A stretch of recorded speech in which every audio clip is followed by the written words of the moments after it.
Okay, so when you think of a plague, you're probably picturing a virus, right? Maybe some kind of bacteria. But what if I told you about a plague that swept through a city where the main symptom wasn't a fever or a cough, but an unstoppable, agonizing, and sometimes fatal urge to dance? Today, we're cracking open a truly bizarre historical cold case, the dancing plague of 1518. And no, this isn't some kind of fairy tale. This is a direct quote from a 17th century chronicle describing what was happening. It captures the horror of it, doesn't it? People literally dancing until they collapsed and died. That's the grim scene for our investigation. And the scale of this thing was just staggering.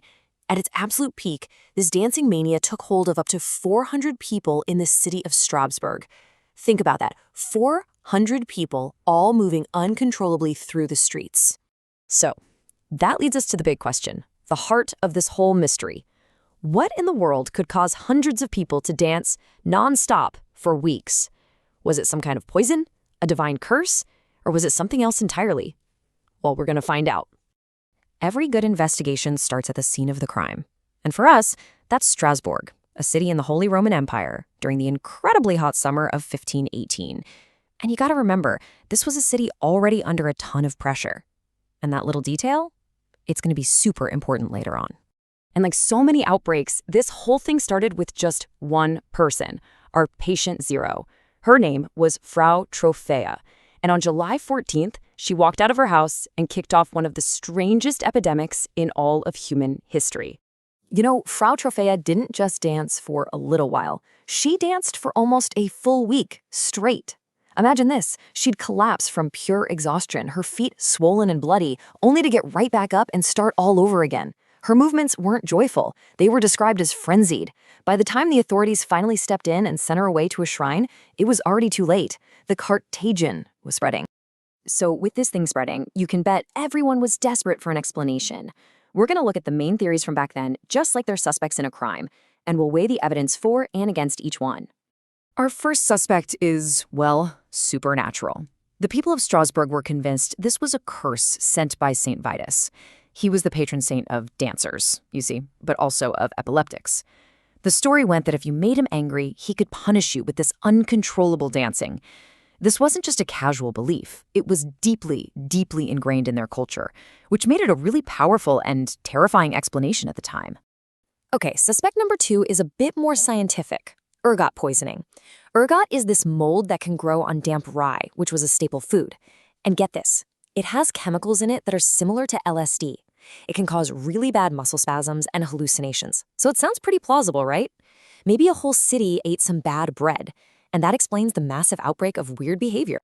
But when you really look at the evidence, the whole theory falls apart. Ergotism causes these chaotic, painful spasms. It doesn't look like coordinated dancing at all. It also restricts blood flow to your limbs, which would make it physically impossible to dance for days on end. And here's the kicker. If a batch of bread was poisoned, everybody would have gotten sick at the same time. But this plague spread slowly, from person to person over 2 months. So yeah, our scientific suspect, it has a rock-solid alibi. Ergotism is off the hook. So with a curse and a poison both looking unlikely, let's turn to how the authorities actually tried to fix this. And this is where the story gets truly wild. The city council's official solution wasn't to stop the dancing, it was to encourage it. The local doctors diagnosed the problem as overheated blood.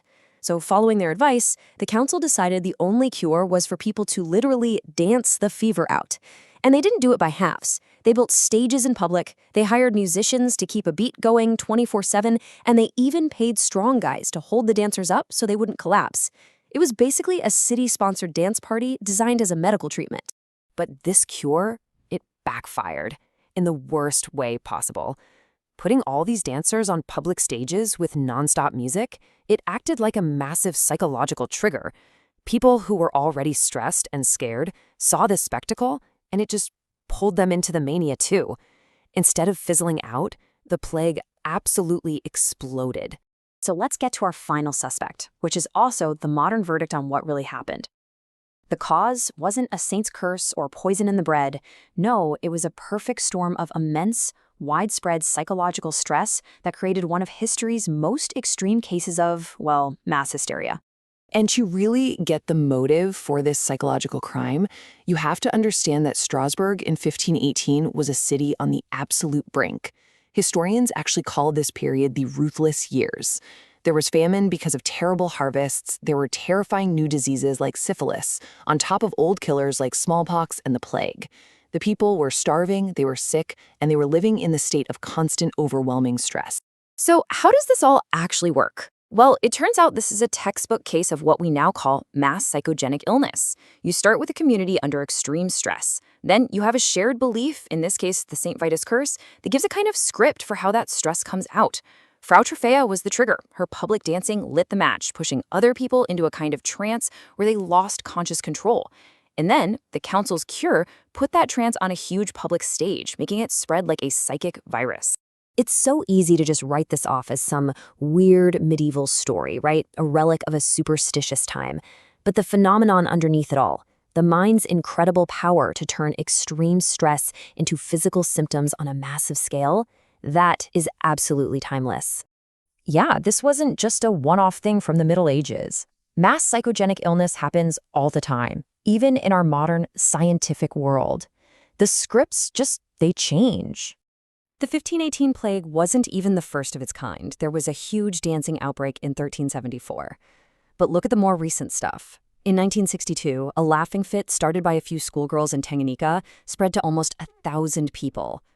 And just a few years ago, in 2022, hundreds of kids in Mexico started having these mysterious fainting spells that doctors couldn't explain.